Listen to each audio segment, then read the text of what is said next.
Queridos amigos, são 20 horas, hoje dia 2 de setembro do ano de 2014. Estamos iniciando mais um programa da série Amor e Sabedoria de Emmanuel. Nesse momento, endereçamos um abraço, um ósculo carinhoso a todos os teleouvintes da Rede Amigo Espírita, da Rádio Brasil Espírita, os nossos companheiros da sala Estudando Espiritismo, todos aqueles que estão vinculados ao site da FEAC Minas, feac.org.br, através da rádio Amigo Espírita ou da TV FEAC Minas, lá no Transmissão ao Vivo. Gostaríamos de, nesse momento, convidá-los a todos para nos acompanhar na oração que abre os trabalhos da noite. Convido, suplico que todos possamos nesse momento fechar as comportas do mundo externo e vamos mergulhar dentro de nós mesmos. E eu os convido para sentarmos à beira do lago de Genezaré e ouvir Jesus, o nosso excelso amigo, nos ensinar a orar e que possamos nos intercambiar com essas vibrações do bem. Pai nosso que estais nos céus, santificado seja o teu nome.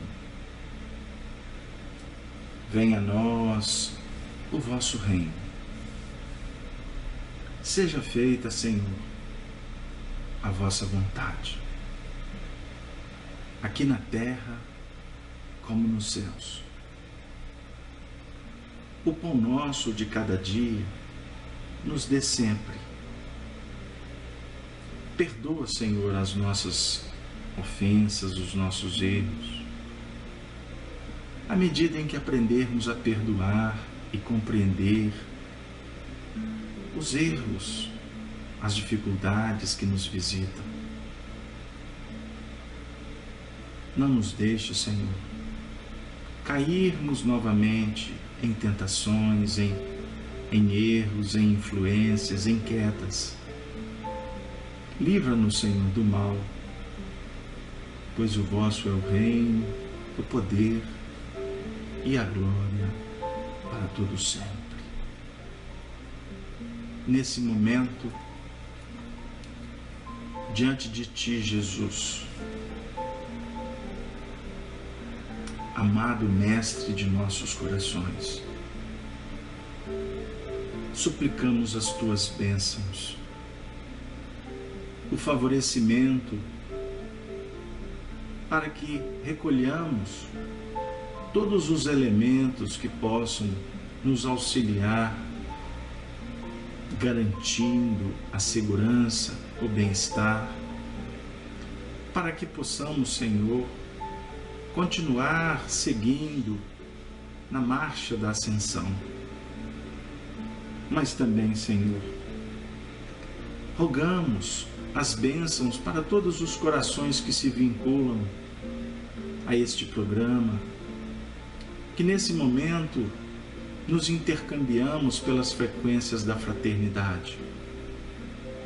Que todos os lares aqui representados possam receber a visita dos ceareiros espirituais, caravaneiros que atuam em Teu nome, levando a alegria, a esperança, a fé, a saúde, a prosperidade a todos os lares que nesse momento se vinculam ao fulcro irradiador do Seu Evangelho.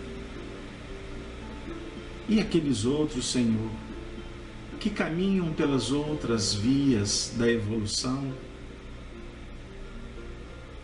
que todos, em humanidade, sofrendo ou não, possam receber a Tua luz, a Tua verdade, a Tua sabedoria, a Tua presença augusta, a Tua misericórdia, a Tua paz, que a paz do Senhor se faça em nossos corações, para que ao final do nosso encontro possamos nos sentirmos todos felizes por poder participar desse banquete bendito. Se conosco, Rabi, mestre, amigo, agora e por todo sempre, que assim seja. Caríssimos companheiros, dando prosseguimento aos nossos encontros das terças-feiras, com mais um programa Amor e Sabedoria de Emmanuel, nós continuamos a traçar algumas reflexões em torno da obra do romance que foi publicado na década de 40, há 2000 anos, psicografado por Francisco Cândido Xavier e ditado pelo evangelizador do Brasil, o nosso querido Emmanuel. E nós estamos trabalhando no capítulo 8º, no grande dia do Calvário. Aqueles que estão participando conosco a primeira vez, nós os convidamos para acessar a Rede Amigo Espírita no portal tanto de áudio quanto de vídeo, que vocês vão encontrar os estudos anteriores. Nós já estamos caminhando para o número de 70 programas. Então temos muito material lá. Como também convidamos vocês para acompanhar o programa das quintas-feiras, Espiritismo, Evangelho e Educação, que nós também já caminhamos um pouquinho. Estamos no 110º encontro. Então, para nós é motivo de muita alegria estar construindo esse trabalho com muita simplicidade, mas com fraternidade, com espírito de muita amizade, porque nós aqui não sabemos mais do que ninguém. Nós estamos aqui, na realidade, trazendo um conteúdo doutrinário evangélico para suscitar reflexões, para incentivar a que cada um possa, nesse caso específico, adquirir e estudar esse romance de Emmanuel. Não apenas ler como uma história, mas procurar pontos que signifiquem motivos de estímulo para estudar cada vez mais Kardec, porque esta é a missão de Emmanuel, nos trazer para bem pertinho do codificador de Lyon, Allan Kardec. Então, o nosso trabalho aqui visa, portanto, criar, estimular, induzir uma ambiência de estudo, seja no autodidatismo, você lidando na sua biblioteca, no seu coração com as obras, mas também levando essas propostas de estudo para a sua casa espírita. E se você não ainda possui, incentivando a criação de grupos de estudos familiares, porque a ideia é propagar as lições, não é mesmo? E acima de tudo nos motivar a vivenciá-las. Desde a sua altercação com a esposa, fechara-se Públio Lentulus na mais penosa taciturnidade. Nos programas anteriores, principalmente nos últimos, nós trabalhamos o capítulo 7º, que é intitulado As Pregações do Tiberíades.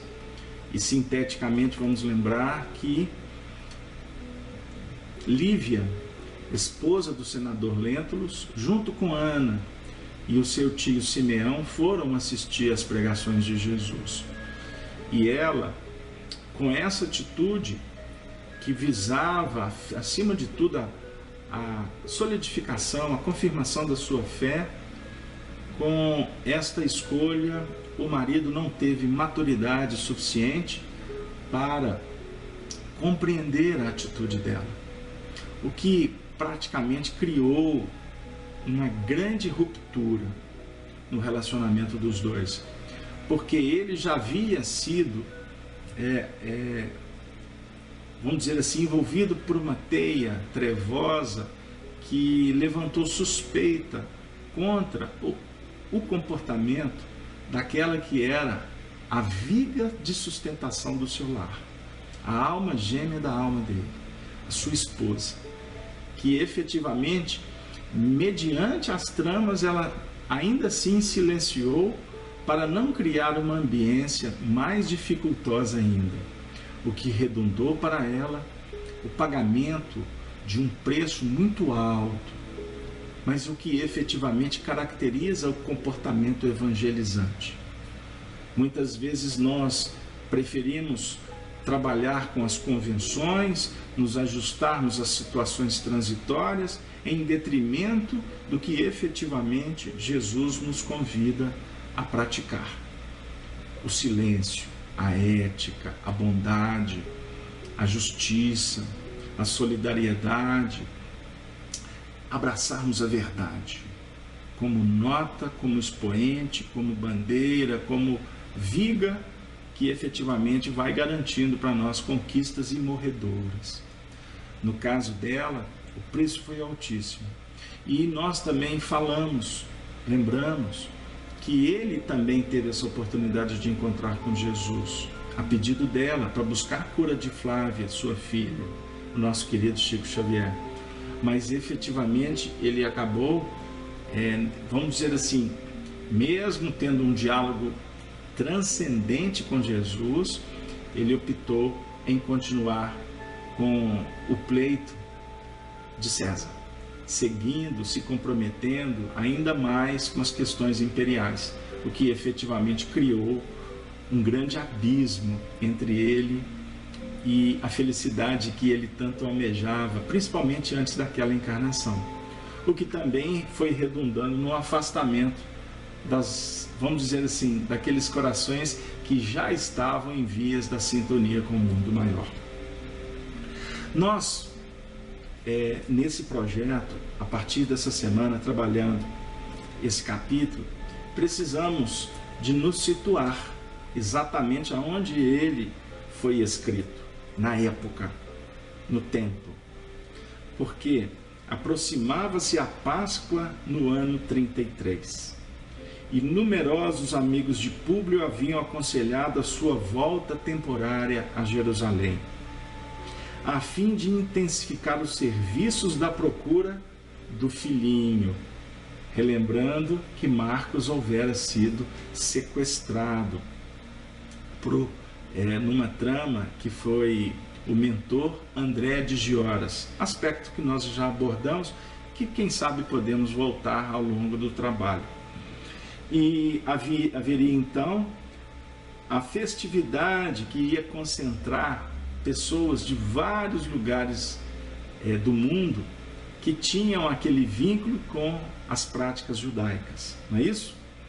Então, o encontro de tão grande número de pessoas poderia efetivamente favorecer para que eles pudessem, quem sabe, encontrar o filhinho Marcos, né? Bom, e então Públio Lentulus, conforme ele mesmo descreve, não desdenhou o alvitre. E antes que a cidade se enchesse de romeiros e exploradores, já ali se encontrava com a família e fornecendo instruções aos serviços de confiança conhecedores do pequenino Marcos, de maneira a estabelecer um cordão de investigadores atentos e permanentes enquanto perdurasse os festejos. E como a história da humanidade deixa para nós o registro,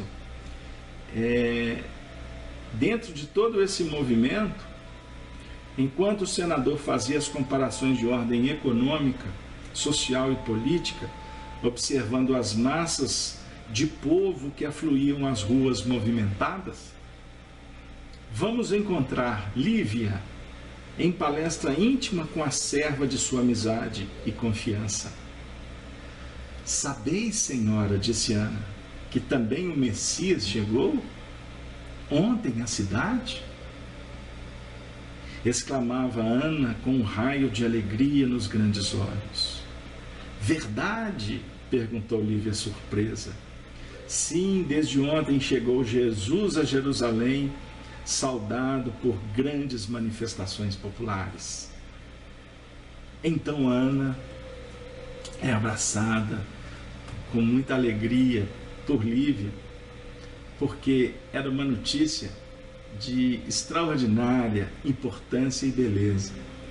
Então elas vão dialogando e Lívia, inclusive, percebendo a condição que ela estava, de muitas dificuldades com o marido, define junto com Ana que ela não poderia ir ao encontro de Jesus, porque ali naquele momento ela tinha que optar pela segurança do lar. São as escolhas que muitas vezes nós temos que aprender a fazer. Aí vai uma reflexão para todos nós, refletindo até com a nossa performance psíquica, mental. Há o momento da expansão da mente, há o momento de sair para semear, há o momento de sair para ouvir, mas dentro de um processo chamado análise. Mas também, em contrapartida, existe um instante de recolher, vamos dizer assim, de mergulhar de volta, de fazer o caminho interior, que é também conhecida como uma proposta de síntese. Então nós saímos analisando a vida e depois recolhemos para procurar a seiva, a essência, para que num novo momento a gente possa sair de novo. Então isso são pontos que precisam de ser considerados para que a gente possa entender o que Allan Kardec propõe no Evangelho segundo o Espiritismo, no que remonta à obediência e à resignação. Nós precisamos ser obedientes aos ditames da vida. E a obediência se caracteriza pelo consentimento da razão, não é isso? E a resignação, de sentimentos e de concordância íntima com o que a vida propõe. Se a gente trabalhasse dessa forma, não tenhamos dúvida de que as coisas seriam tanto quanto mais simples e a gente poderia evitar muitos sofrimentos.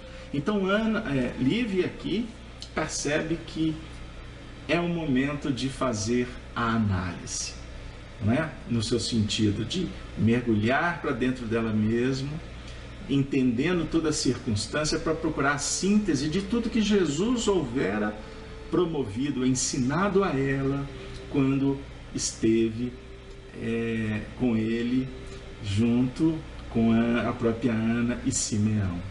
Quando ele disse para ela: chegará o momento em que darás testemunho, em nível de abnegação. Foi a palavra que Jesus ponderou com ela e que efetivamente caracterizou dali para frente toda a sua trajetória naquela encarnação. E ela, como benfeitora, provê Ana com moedas para que ela pudesse ter facilidade de transitar na via pública, naquela festa, enfim, inclusive concedendo a ela uma folga no trabalho. Com isso, a história vai se desenrolando, não é isso? E nós não podemos olvidar que, concomitante a isso, nós vamos encontrar o nosso senador numa ambiência de muita reflexão. Ele estava numa introspecção muito séria. Ele andava triste, cheio de conflitos. E efetivamente a gente vai percebendo que o sofrimento dele era um sofrimento que caracterizava inclusive os conflitos que ele tinha, porque a alma dele suplicava paz, a alma dele almejava amor, justiça, a alma dele de alguma forma sentia a importância da espiritualidade. E com isso nós vamos nos remeter ao primeiro capítulo da obra. Lembra?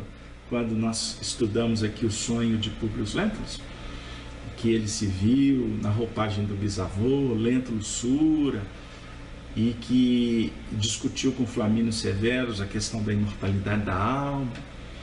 E ele teve depois uma série de acontecimentos que precipitaram, inclusive, com o encontro com Jesus e o retorno para o lar, a cura da filha, conforme nós lembramos, a trama da treva que envolvia a esposa.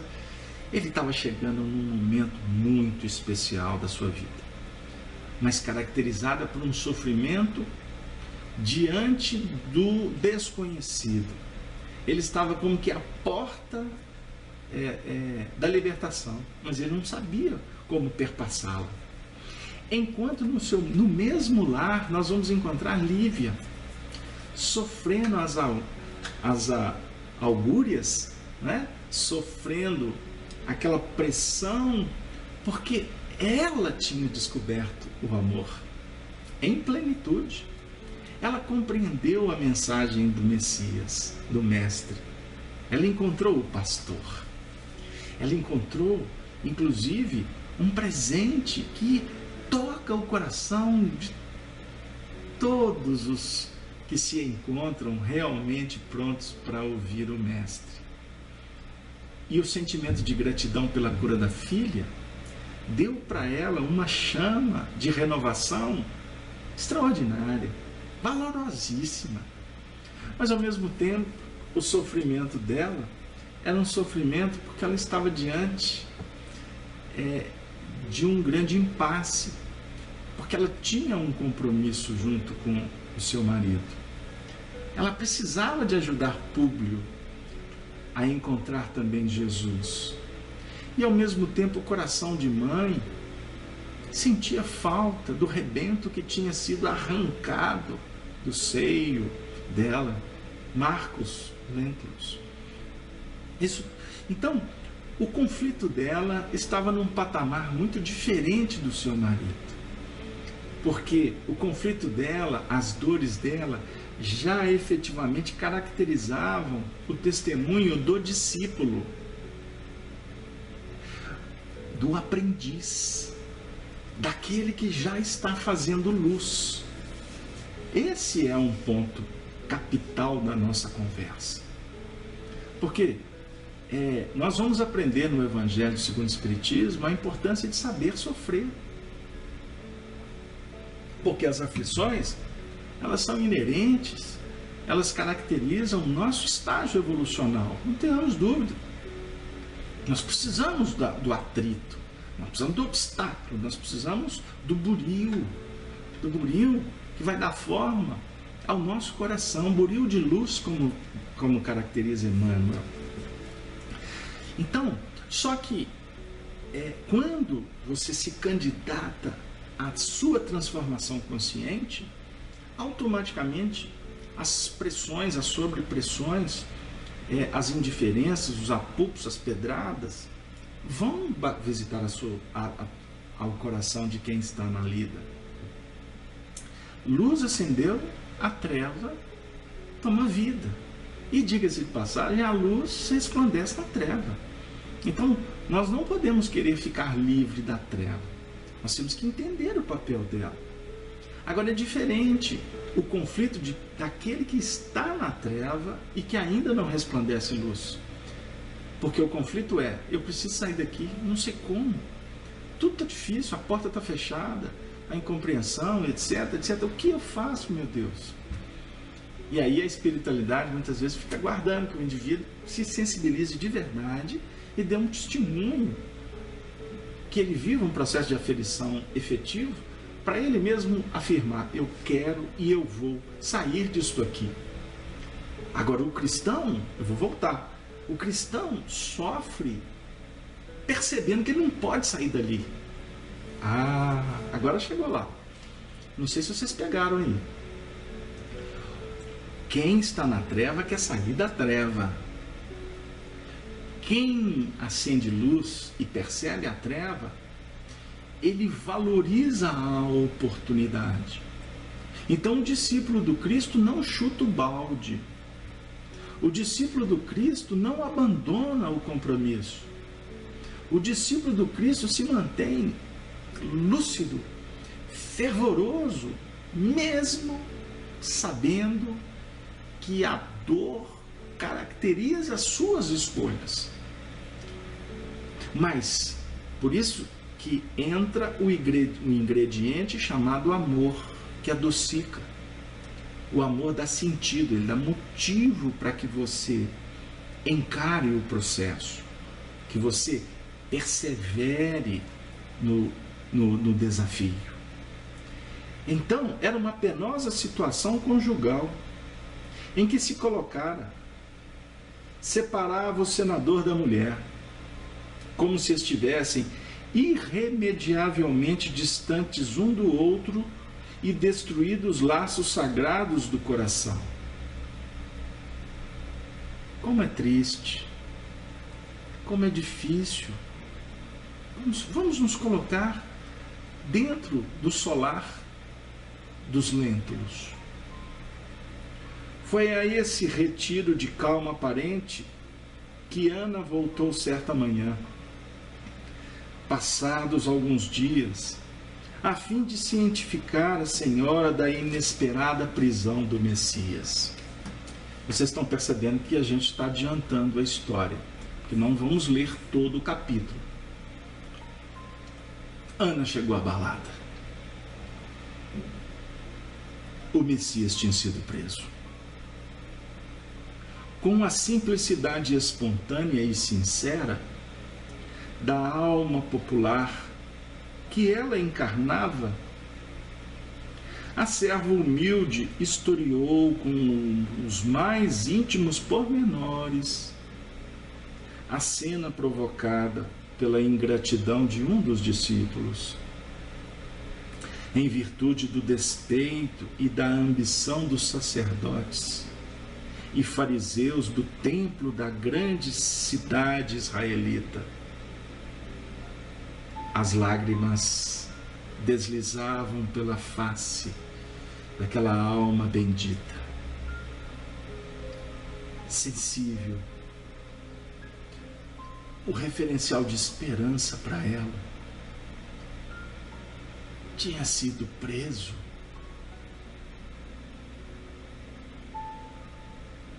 Cena essa que foi provocada pela ingratidão de um dos discípulos.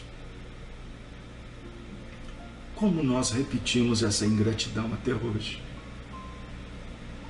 Como discípulos, nós prendemos Jesus, nós delatamos Jesus lá na nossa casa espírita, representantes de espiritismo. Nós viramos as costas por mestre todas as vezes que precipitamos acontecimentos, que agimos com indiferença, com rebeldia, com despeito, com ambição, agindo como sacerdotes e fariseus. Quantas vezes nós conspurcamos a mensagem espírita?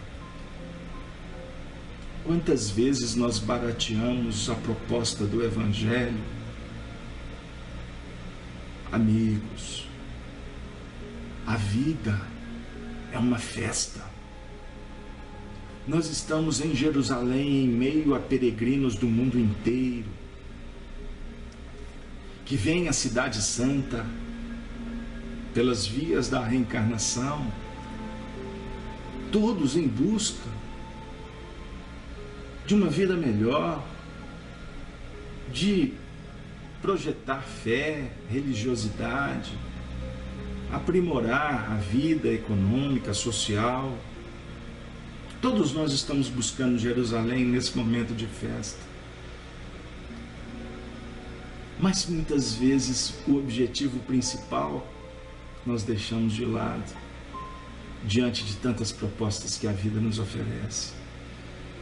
E Jesus entra em Jerusalém silencioso, embora aclamado por muitos, por crianças, como Ana descreveu para Lívia, por velhos, por pessoas que colocavam flores nas janelas, folhas pelas ruas, fazendo um verdadeiro tapete para receber o Messias. E ele caminhando no meio do povo, junto do povo, porque ele veio para o povo. Jesus não veio para doutores, embora ele os visite. Ele não veio para religiosos, embora ele conte com eles.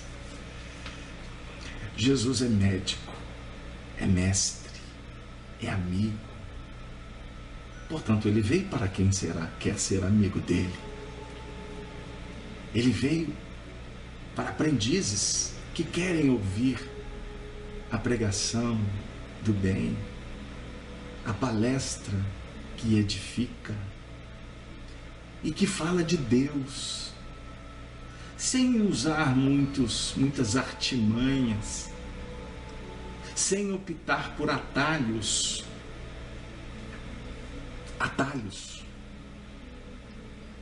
Muitas vezes a gente vai para um encontro espírita, de estudo de Kardec e Jesus, e você vê assuntos dos mais variados, mas você não vê Jesus e não vê Kardec. Movimento espírita. Reflitamos enquanto é tempo. Porque o templo espírita não é templo de se discutir assuntos que não sejam espíritas. Todas as ciências, todas as práticas, todas as propostas terapêuticas são boas, mas cada um no seu departamento, no seu lugar certo. Então, os profissionais da psicologia, o templo espírita é lugar para se discutir terapêuticas psicológicas, tratados de psiquiatrias.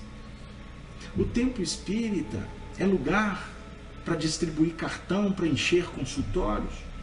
Em decorrência disso, o templo espírita é lugar para a gente ficar discutindo pedagogias humanas,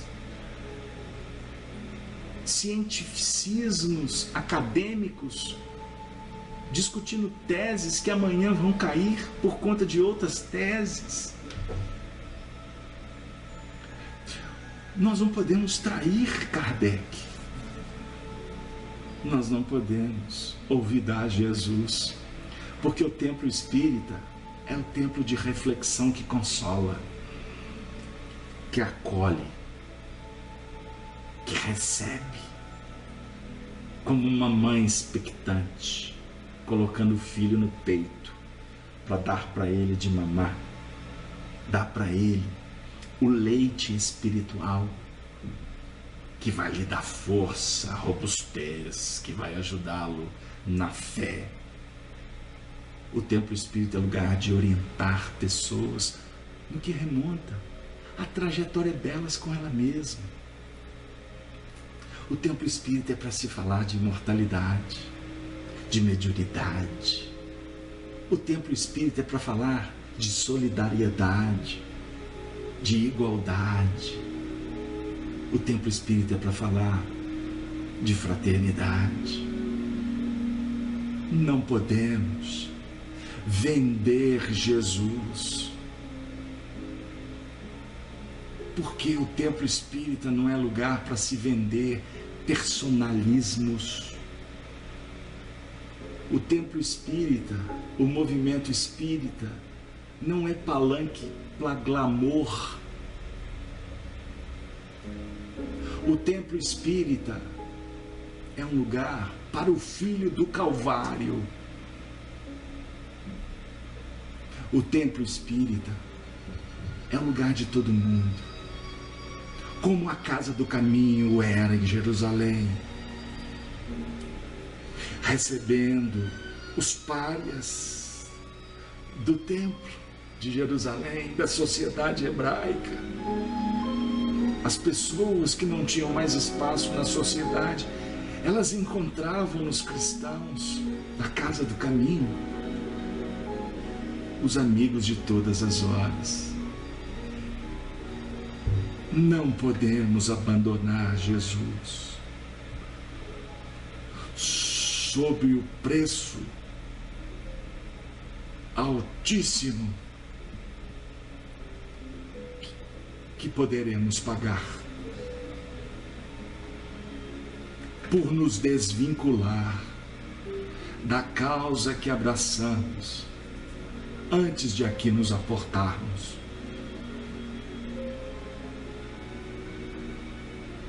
amargamente compungida em face do acontecimento.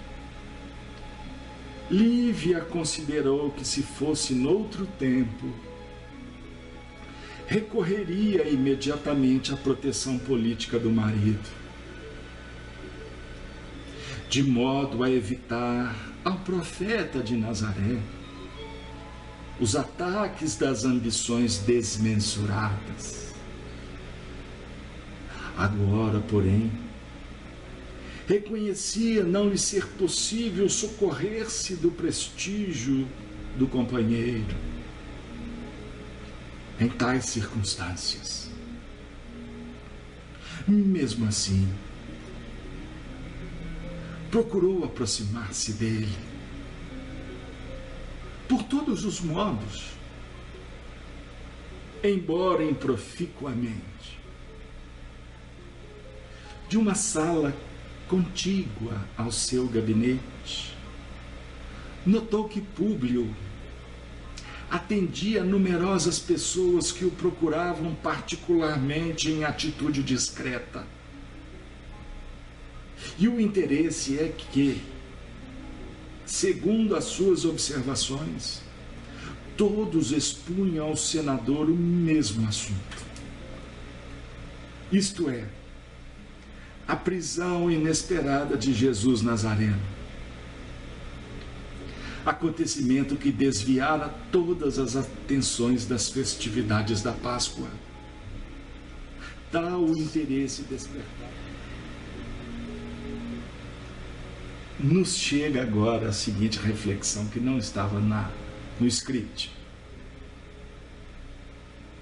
no planejamento de nossa parte. Observemos que Lívia, preocupada com a situação de Jesus, estava com dificuldade de abordar o marido face às intercorrências, às injunções.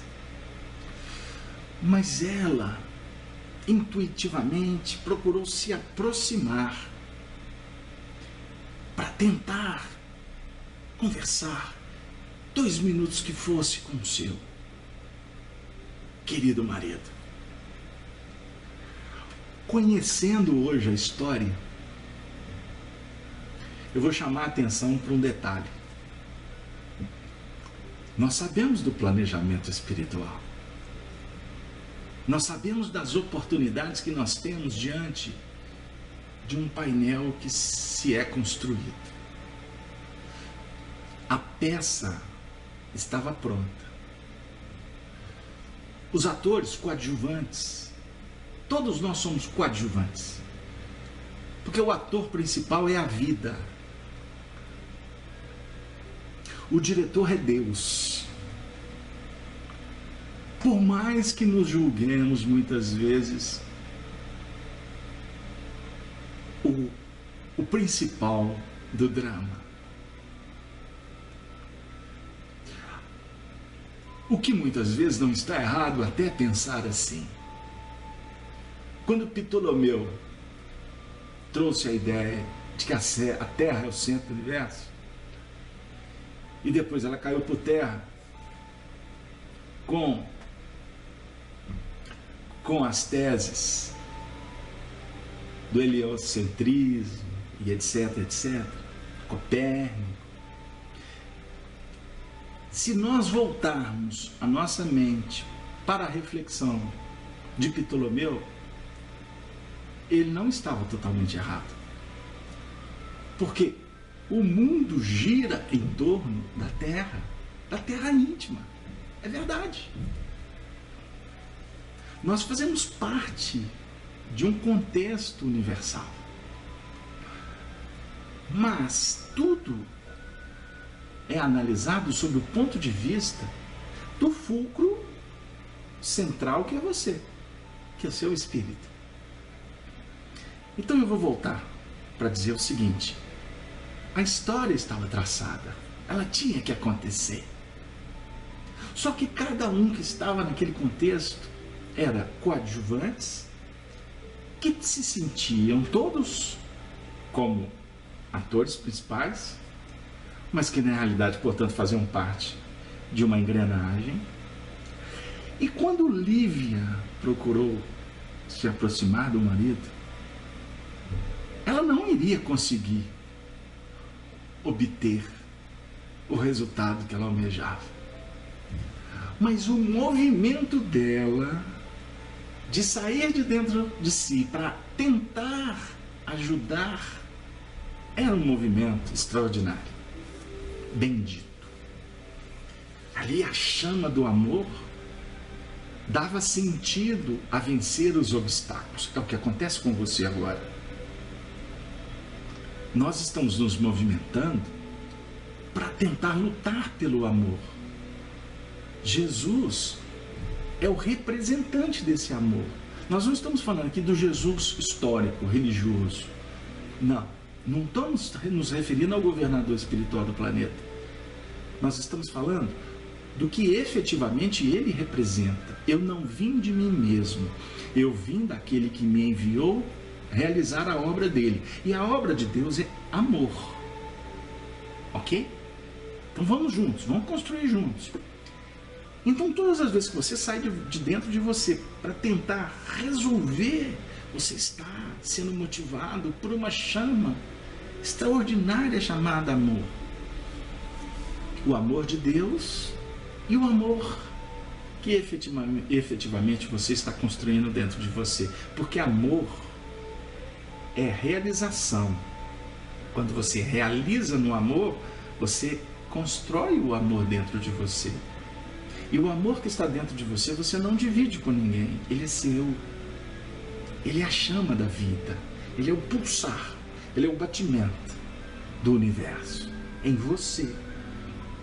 Quanto mais você dar, quanto mais você servir, quanto mais você agir em prol do progresso, você vai estar potencializando essa força nuclear, se eu posso assim dizer, porque certa feita o Chico falou que se nós entendêssemos a equação da bomba atômica no seu sentido da potencialidade do espírito, aí nós vamos entender o que Jesus disse, que basta ter fé do tamanho de um grão de mostarda para a gente poder transportar os montes. Isso Chico disse, está num livro intitulado Folha Espírita. É um livro que foi publicado pelo pessoal do jornal de Uberaba. Arnaldo pode me ajudar, do pessoal do Freitas Nobre, da Marlene Nobre, que é um livro só de entrevistas. Ali vocês vão encontrar esse depoimento que eu estou trazendo, porque quando eu cito eu gosto de me referir à fonte, assim que devemos agir. Então é o amor. Ela tentou. Agora vamos para a história. E essa tentativa foi tão extraordinária, foi tão importante, que de alguma forma ela foi testemunha viva de que o seu marido estava sendo procurado na condição dele de representante de César na governadoria de Pôncio Pilatos, né? Ele estava ali, e este problema de ordem planetária estava batendo na mão dele ali no primeiro momento, porque até então ele foi conhecer Jesus, ele ouviu falar de Jesus, mas até então, embora ele tenha tido uma opção de negar veementemente que foi Jesus que curou Flávia, mas ali a vida já estava convidando-o para ser copartícipe do processo que Jesus iria viver no seu Calvário. Copartícipe em que posição? A que ele estava escolhendo. Participar das engrenagens do juízo, do tribunal. porque ele era a autoridade máxima, representante de César. Em tese, ele poderia ter mais poder, como nós estudamos em programas anteriores, ele poderia usar de poder numa condição igual ou superior à do governador Pôncio Pilatos, porque Pôncio Pilatos estava ali designado por Tibério. E ele, Públio Lentulus Cornélios, era representante de César. Deu aí? Então esse ponto é extremamente importante para a gente refletir. Porque vocês imaginam, vamos lá, juntos. Eu não sei se a gente está construindo o pensamento de uma forma que está atendendo o chat, o grupo. Por isso nós convidamos os ouvintes a entrarem no chat e participar conosco. Se quiserem entrar pelo chat da FEAC, é feac com 2s.org.br, sala conferência interativa. Mas vocês podem entrar também pela Rede Amigo Espírita. Os ouvintes, inclusive, da Rede Amigo, da Rádio Brasil Espírita. Você que está nos acompanhando online, venha participar da sala. A sala comporta muita gente, graças a Deus. Vamos voltar. Então, eu gostaria até de interromper, porque eu estou vendo um testemunho do Raio Rei Lima, que parece que está nos visitando pela primeira vez. Ele está dizendo assim: eu sou de Recife, Pernambuco, mas no momento estou morando na Nicarágua e fico muito feliz por poder estudar com vocês, porque aqui infelizmente não existe a doutrina espírita. Por isso, Raio, Raio mulher, desculpa se a minha pronúncia não está correta com o seu nome, ok? Mas fique conosco, viu? Eu não sei se é um amigo ou uma amiga, desculpem, eu estou realmente em dificuldade. Mas, coração amigo, fique conosco, tá? Fique conosco, visite, esteja sempre aí discutindo com a gente, ok? Então vamos lá. Imaginemos o senador sendo abordado por pessoas tentando defender Jesus. Imagine o drama consciencial dele. O senso de injustiça dele estava sendo acionado ali.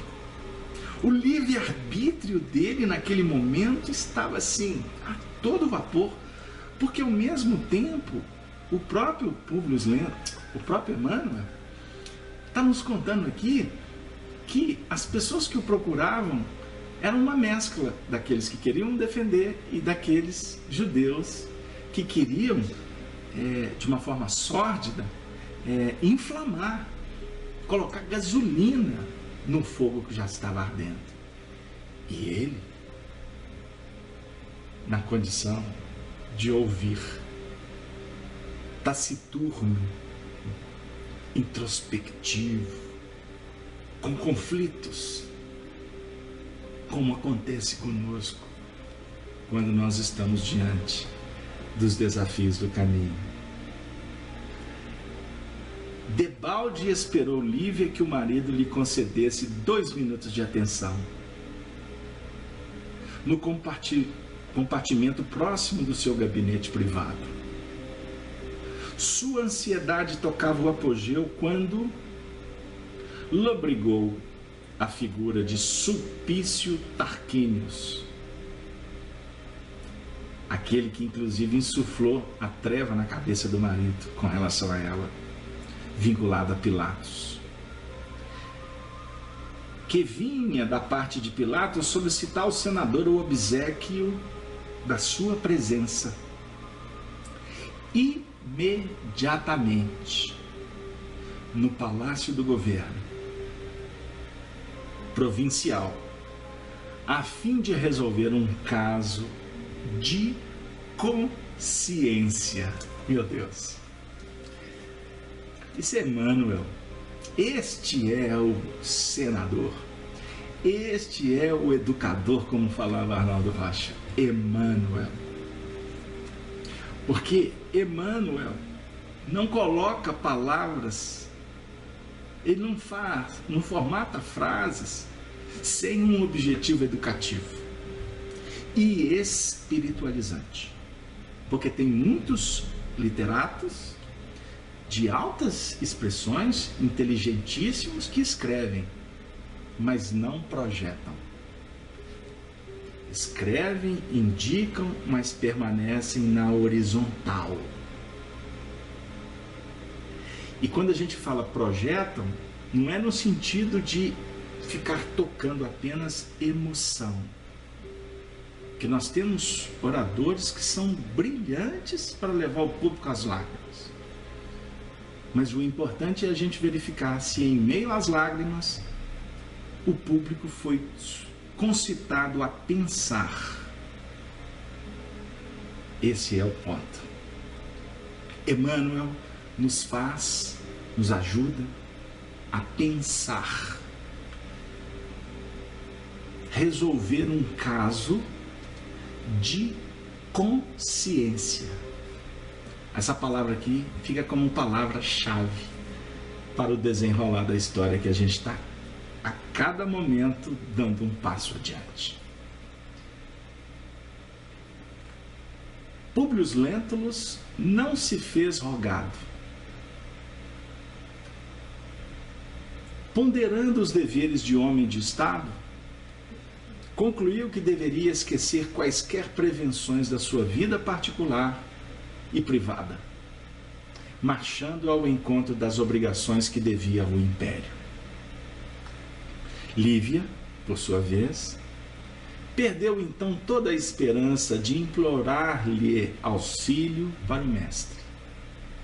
Naquele dia, sem saber por quê, intensa amargura invadia-lhe o mundo íntimo. E foi com essa alma envolta em sombras que elevou ao Pai Celestial as suas preces fervorosas e sinceras por aquele seu coração considerava lúcido emissário dos céus, suplicando a todas as forças do bem livrassem o Filho de Deus da perseguição e da perfídia dos homens. A alma amargurada. O marido sai decidido. Priorizar as questões do Estado, abrindo mão das questões privadas, familiares. Isso aqui suscita para nós alguns pontos. As almas comprometidas com as causas maiores pagam um preço alto, mas se dedicam de alma e coração aos seus projetos. É óbvio que precisamos do bom senso. Mas sabe uma das coisas que a gente tem conversado no movimento espírita, por onde a gente passeia a trabalho? Os lares que visitamos, os núcleos espíritas que participamos de atividades, nas mais variadas localidades, é que nós estamos num momento de tantos testemunhos do movimento espírita, e um deles se chama comprometimento com o trabalho. Arnaldo está aqui conosco. Arnaldo, hoje eu não te abracei em público. Então vai aí, um amplexo de amigo e um beijo, um ósculo cristão para você.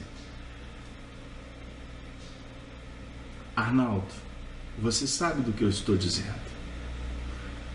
Comprometimento é um dos problemas graves que nós estamos enfrentando no movimento espírita. Não sabemos, muitas vezes, com quem contar para a sessão mediúnica. Não sabemos se poderemos contar até com o expositor que nós convidamos para a atividade da noite. Costuma o indivíduo chegar 5 minutos antes, sem se preocupar até de avisar que está chegando atrasado. E eu sou de uma escola que eu aprendi com o Honório Abreu aqui em Belo Horizonte, que qualquer tarefa que a gente vai fazer, nós temos a obrigação de chegar pelo menos 30 minutos antes. Como médium, como expositor, seja o que for, nós temos que chegar antes para fazer uma chamada. Adequação psíquica ao ambiente. Básico. Você tem que chegar, você tem que se ambientar, sal da terra, para fazer luz do mundo. Em tudo na vida é sal e luz, adequação e irradiação. Você tem que saber como você vai irradiar, ok? E a irradiação, ela tem que ser perene, ela tem que ser constante, porque senão você vai sofrer problemas. A solução da continuidade. Para a gente refletir, queridos amigos, porque se você assume, essa é a tarefa da sua vida. Eu não gosto de falar em âmbito pessoal para não parecer que é vaidade, mas eu tenho um grupo que me escuta e sabe que eu não marco o médico no dia da tarefa. Ah, mas o médico tem 6 meses. É eu que tenho que enfrentar a fila do SUS, né? 6 meses para te atender. Ele só vai poder te atender no dia da reunião. E se eu fico sem um médico? Porque eu não abro mão de estar na minha tarefa. A não ser que eu estiver morrendo. Tiver que amputar, tem que ir. Mas fora isso, ele que marca outro dia. Aniversário do filho, eu chego, tá? Se a gente não estabelecer algumas metas, entendendo as responsabilidades que nós estamos assumindo, como que fica a espiritualidade que conta conosco?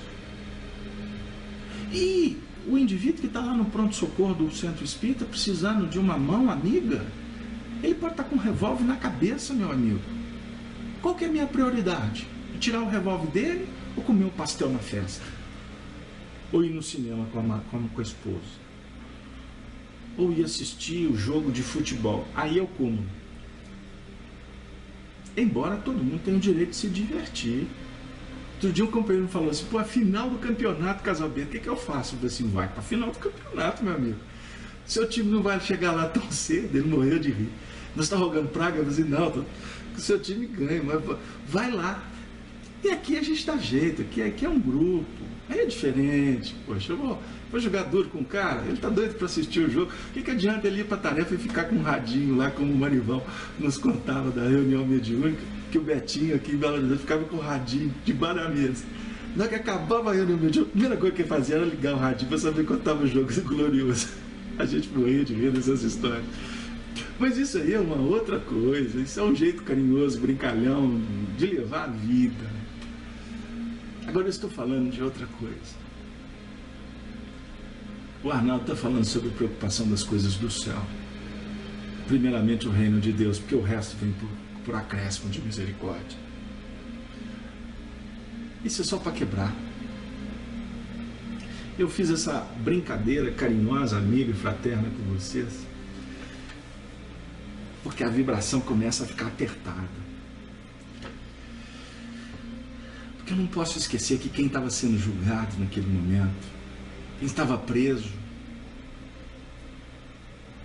era o meu mestre, era o seu Rabi. É a nossa oportunidade.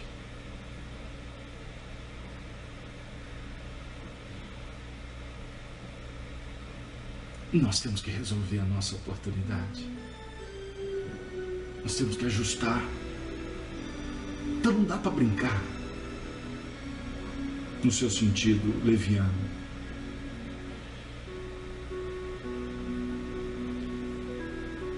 Ao chegar à corte provincial romana, naquele dia inesquecível de Jerusalém, Públio Lentulus foi tomado de extraordinária surpresa.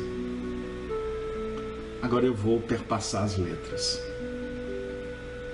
Ondas compactas de povo se adensavam na praça extensa, em gritaria ensurdecedora. Pilatos recebeu-o com deferência e solicitude, conduzindo-o a um gabinete amplo, onde se reuniam pequeno número de patrícios, escolhidos a dedo em Jerusalém. O pretor Sálvio, funcionários de destaque, militares graduados e alguns poucos romanos civis, de nomeada, que passavam eventualmente pela cidade. Ali se aglomeravam, convocados pelo governador, que se dirigiu a Públio Lentulus nestes termos. Vamos ouvir Pôncio Pilatos agora. Senador,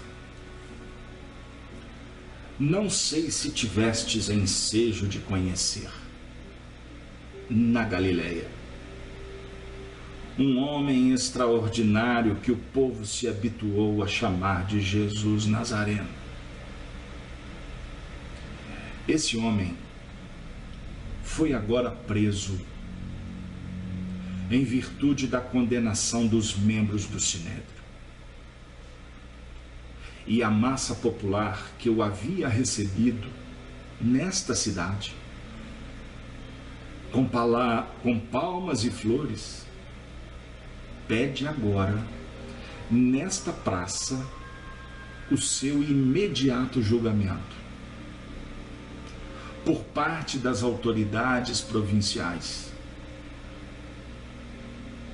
em confirmação da sentença proferida pelos sacerdotes de Jerusalém. Eu, francamente, não lhe vejo culpa alguma, senão de ardente visionário, de coisas que eu não posso ou não sei compreender, surpreendendo-me amargamente o seu penoso estado de pobreza. Neste comenos, vamos observar a cena, penetram na sala as duas irmãs, Cláudia, esposa de Pilatos, e Fúlvia, que tomaram assento nesse conselho íntimo de patrícios.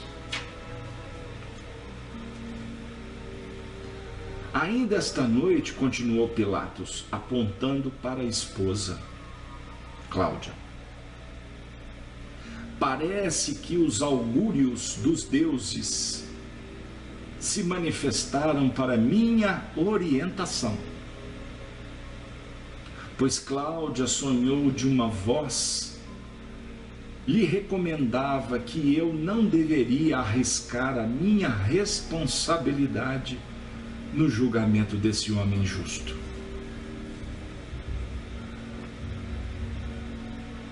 O plano espiritual se manifestado, e a gente não presta atenção nos sinais. Como andam os teus sonhos? As indicativas, os livros que você lê? Como está batendo tudo isso na nossa porta? São alertas? São convites? E como nós estamos trabalhando com os sinais da vida?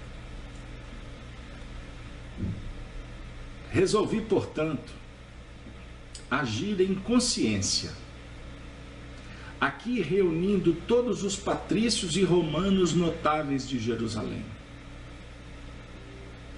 para examinarmos o assunto. Ele ia, como diz aqui em Minas, colocar a mão na cumbuca. Não, pera aí, é questão de consciência. O negócio pode ser complicado do meu lado, então vamos fazer o seguinte, eu vou chamar todo mundo, porque todo mundo se responsabiliza. E ele estava diante da autoridade de César. Ele não podia perder a autoridade, nem com os judeus, e muito menos levar ou construir uma imagem negativa que Públio Lentulus levasse para Tibério. complicando a vida dele. Pegaram, essa é a conduta política, transitória, sagaz de muitos, que muitas vezes, para não nos complicarmos, a gente busca testemunhas, ou testemunhas, para mesmo assim valer das nossas intenções, mas criar uma situação para dizer que existe um apoio, uma unanimidade, quem sabe, que existem votos favoráveis.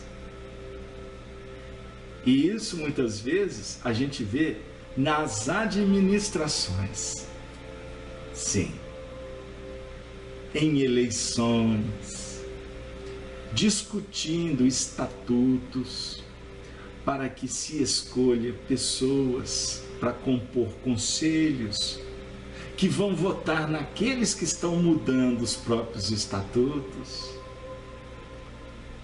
São artimanhas para se manter o poder, para fazer valer a vontade própria. Eu pergunto a vocês, tomara a Deus que isso não esteja acontecendo. Mas se estiver acontecendo com você, com o grupo que você participa, fique em prece, mas fique atento, porque as artimanhas das trevas são sutis e vão construindo as teias em atitudes, em comportamentos dos mais simples, tidos como sem muita importância, mas vai demonstrando painéis robustecidos no grande futuro. Então se conhece a árvore pelos frutos. Então é necessário observar os frutos mais despretensiosos, para não ser pego de surpresa amanhã. Meu Deus, que dizeis? Falou Pilatos. Pois dos meus escrúpulos, na qualidade de representante direto do Senado e do imperador entre nós, neste momento, o que dizeis? O que você tem a falar, senador? Primeiro eu estou te chamando, chamei patrícios, pessoas importantes. O que você acha da minha conduta? Ele se expõe, porque ele se apoia na lógica. O que ele estava fazendo, teoricamente, era politicamente correto, embora seus interesses eram mesquinhos. Então, a gente observa o seguinte, que nem tudo que é legal é moral. Para se pensar. Mundo superior não tem artimanha. Mundo superior não tem dissimulação. Nas hostes maiores, a verdade, ela está na cara. Ela não precisa ser escondida. Porque, diga-se de passagem, os espíritos leem pensamentos. Aqui a gente esconde pensamentos. Aqui a gente age politicamente correto, sorrindo, dando tapinha nas costas, mas por trás a gente está fazendo jogos, manipulando. É tão comum a gente ver nas administrações, o indivíduo não quer trabalhar com o outro, aí com jeitinho, com educação, com polimento, fala assim, olha, eu gostaria de te convidar para participar disso e daquilo, mas na realidade quer tirar ele da posição que ele ocupa. Aí tira o tapete, aí daqui a pouco também não dá nem a atribuição que ele tinha prometido. Isso acontece no nosso meio. É de onde vem isso? Dessa condição nossa de não estar entendendo a proposta do bem, da verdade, da justiça. Nós não podemos ser contraditórios, embora o nosso comportamento ainda o seja. Você esquece, quando você assusta, você está envolvido. Tem determinados momentos que, quando é médium principalmente, consegue se conspurcar tão fácil. É só ficar num grupo. O grupo começa a tomar um rumo nas conversações, aí de repente o indivíduo está junto. Aí na hora que acaba a resenha, ele volta para dentro dele mesmo, ele fala assim, meu Deus, por que eu participei daquilo? No fundo não é assim que eu quero, que eu penso, que eu devo agir. Aí fica arrependido. Porque não tem vontade própria? Não é isso. É porque muitas vezes não consegue conter a emoção. Se deixa levar com o vento da onda, do modismo, daquele momento. Eu estou vendo alguém escrevendo no chat assim, o Alblen de São Paulo, é isso mesmo? Competição. Aí você foi fundo. Você me trouxe uma palavra que se pode nos ajudar muito. Nós temos que entender qual o reino que nós queremos edificar. O reino de Deus ou o reino de César? Se for o reino de César, das questões da horizontal do mundo, nós temos que entender se nós queremos servir a César ou a República. Aqui eu vou colocar um ponto aqui para quem gosta de história refletir comigo. Porque teoricamente a República representa o povo, o Senado. O Senado foi constituído para representar o povo. César fechou o Senado, né? César fechou o Senado para ter o poder. Agora é muito importante que a gente entenda que o Senado foi mantido nas aparências, mas ele era o Augusto, o arbitrário. Então é importante a gente entender, você quer trabalhar numa política democrática que represente os interesses do semelhante, então você vai estar trabalhando numa horizontal de aprendizado e que pode, essa horizontal, estar em busca de uma verticalização em Deus. Agora, em contrapartida, você pode entrar nas injunções políticas do Senado e estar, na realidade, de fachada no Senado, porque você quer disputar o império na terra. Poder e não autoridade. Poder. Poder. Porque o imperador impõe e o sistema imperialista privilegia e dá também poder para quem está sintonizado com o Augusto da Terra. Então fica um trabalho de horizontal, mas sem verticalização para o alto, e sim uma verticalização para o solo, para a treva, para o abismo, para as injunções do egoísmo. Circuito fechado. Eu não sei se Deleuze se filosofou, se o assunto ficou chato. Eu não estou desviando da história, tá, gente? Mas o amigo falou de competição. Então, com Jesus não tem competição. Não tem.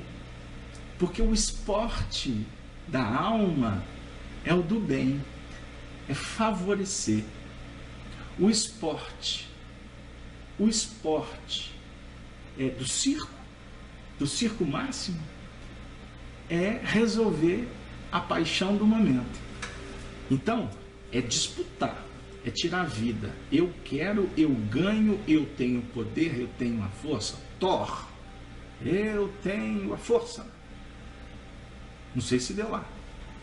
Hércules, para sintonizar com os gregos. Então, esses são os pontos do Evangelho que a gente precisa de trabalhar. E é o que Emmanuel propõe para nós.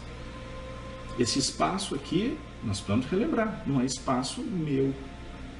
Eu estou aqui tentando desenvolver de uma forma muito tímida, muito acanhada, uma reflexão em torno de uma linha de trabalho que nós temos como coordenador Emmanuel. E uma pleiade de espíritos que são evangelizadores. Quando eu falo coordenado por Emmanuel, dentro do departamento que nós nos sintonizamos. É óbvio que Emmanuel está sob a tutela de Paulo, de tantos outros evangelizadores de alto escalão, tendo em Jesus o governador máximo. Então, nós trabalhamos em espiritismo, temos que entender que o trabalho é em equipe. Trabalhos são frentes, são plataformas que operam na divulgação e, acima de tudo, na busca da vivência do Evangelho, para atender aos gentios. Quem são os gentios? A proposta do Evangelho é trabalhar com quem está dizendo assim: Senhor, eu estou cansado e oprimido. Aí ele vai falar: vinde a mim, vós que estáis cansados e oprimidos, que eu vos aliviarei. Esse é o trabalho do Evangelho. Aí sabe como que muitas vezes onde que a gente escorrega? É que a gente entra na escola do Evangelho e esquecemos de focar o ponto básico do trabalho, que é o atendimento aos sofredores, que somos nós mesmos em primeiro lugar, ok? E desfocados, aí nós começamos a trabalhar dentro de um plano horizontal, no qual nós vamos ficar gastando tempo, energia, desfocados desse plano, para ficar valorizando a personalidade, o eu posso, eu tenho, eu dou, eu mando e vocês me obedecem. Ou então, eu sei, eu tenho poder. E o grande problema nas ambiências religiosas, que é o pior ou o mais complexo: dominar, fascinar, porque usa-se o que o povo não conhece: magnetismo, mediunidade, carisma, influência. Então observemos, nós estamos numa época de falsos cristos e falsos profetas.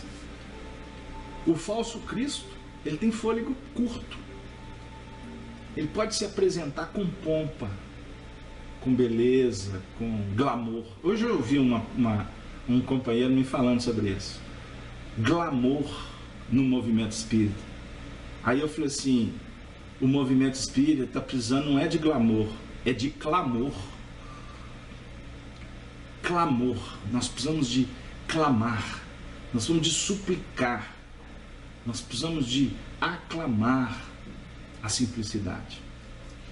Só para brincar com as palavras, licença poética, nós precisamos de refletir sobre isso, porque o Filho do Calvário,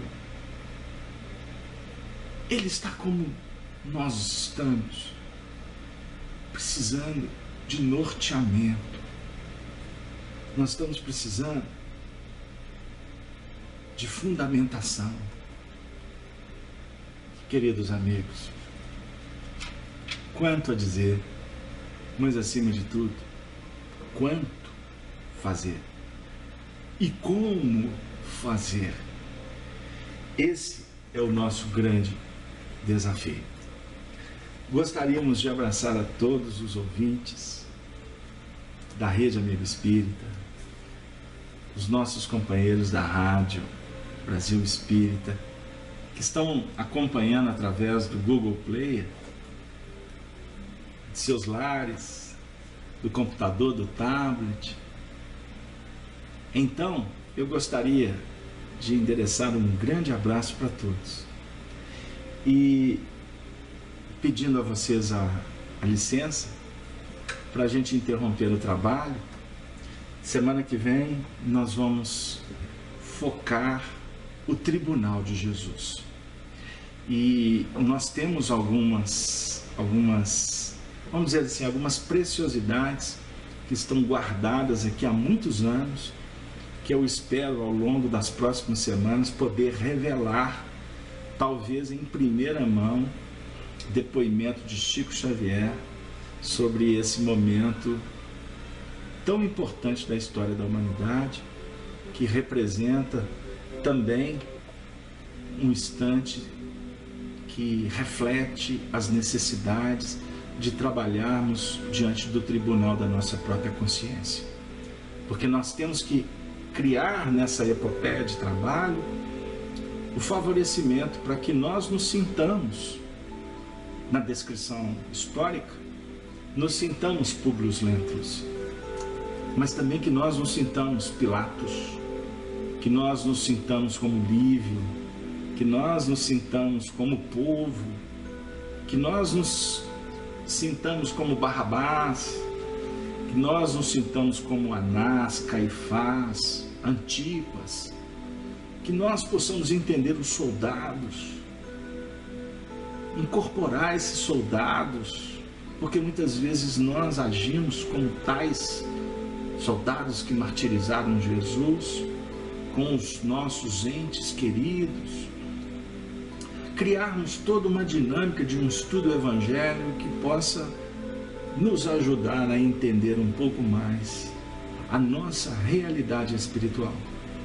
Porque a dramaticidade de Emmanuel, de Lívia, de todos aqueles que participaram desse instante com Jesus, foi um momento singular para eles, que pode ser referência para a gente sim. Pode ser inspiração para todos nós, porque são espíritos que caminharam um tanto mais do que a gente. Mas o objetivo principal não é nos fixarmos em personalidades transitórias, porque conforme nós afirmamos em algum momento do estudo, o objetivo da espiritualidade maior é trabalhar com grupos, com plataforma de trabalho, para que a gente busque algumas inspirações, mas o referencial de todos nós jamais pode ser modificado. Conforme Allan Kardec apresenta para nós na questão 625 do Livro dos Espíritos, o guia, o tipo mais perfeito, o modelo, é Jesus, o Mestre e Senhor de nossas vidas. E nós vamos, com a permissão de vocês, caminharmos para o fim do nosso trabalho, nessa noite, com muito carinho. Nós gostaríamos de trazer uma benfeitora espiritual.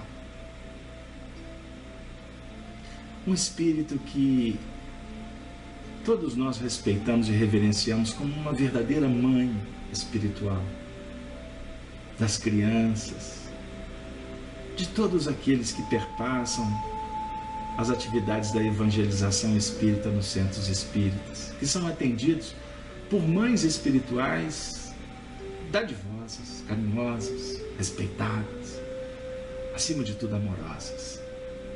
E dentre tantas trabalhadoras conhecidas e anônimas, no espaço Amor e Sabedoria de Emmanuel, nós gostaríamos de trazer um espírito que faz parte desta equipe bendita do nosso querido Emmanuel.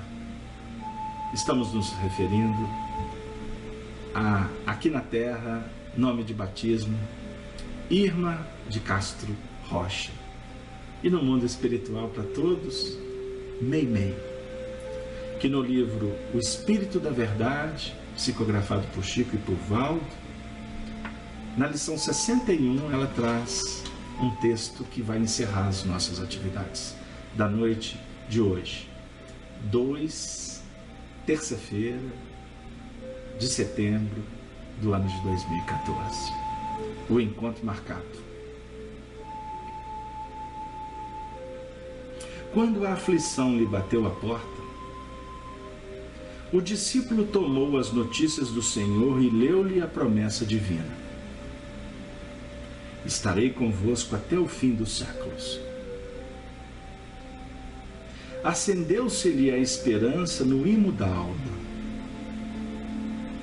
E certa manhã partiu à procura do Mestre, a feição da corça transviada no deserto, quando suspira pela fonte das águas vivas. Entrou num templo repleto de luzes faiscantes, onde se lhe venerava a memória. Todavia, não obstante sentir que a fé aí brilhava entre cânticos reverentes e flores devotas, não encontrou o divino amigo. Buscou-o nos vastos recintos, onde se lhe pronunciava o nome com inflexão de supremo respeito.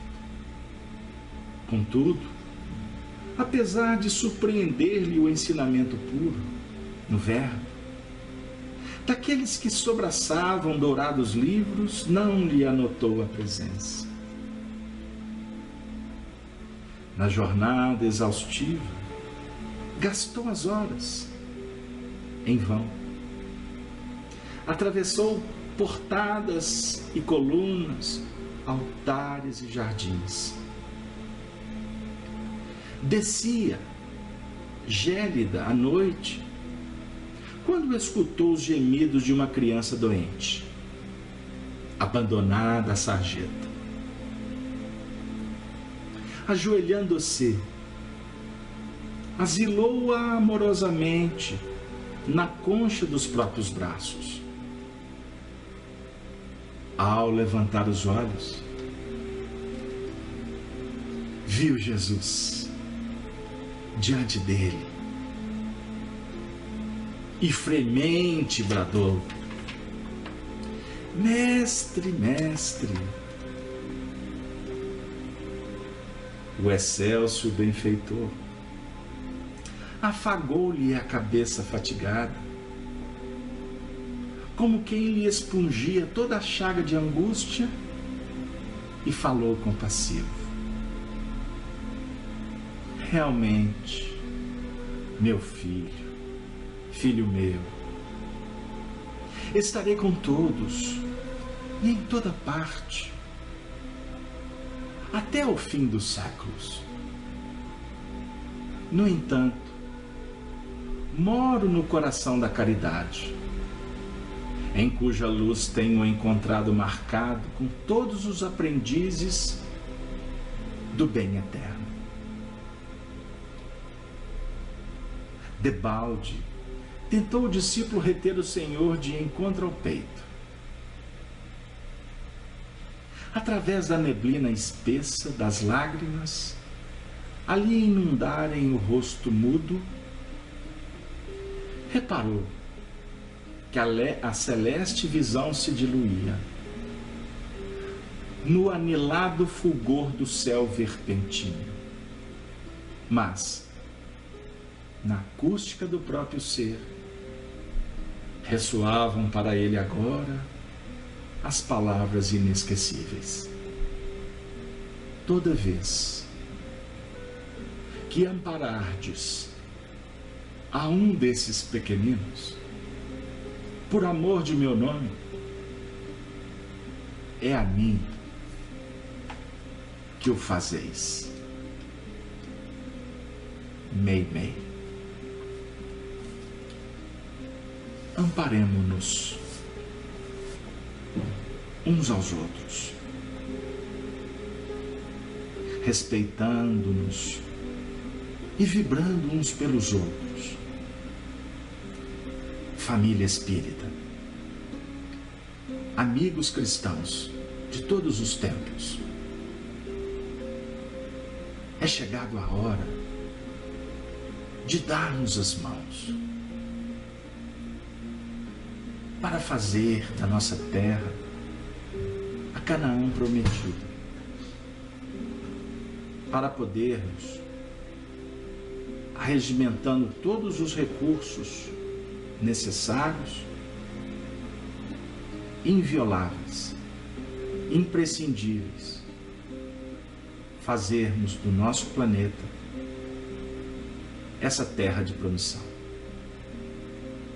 Que Deus, na sua infinita bondade, abençoe o seu lar, os seus familiares, que possa te encher de esperança, de fé, de bondade, mas acima de tudo nos conceder a excelsa caridade, para que, projetando o nosso sentimento nos corações que nos vincularmos, podermos contribuir de alguma sorte para que o reino de Deus seja implantado em definitivo nos domínios do coração.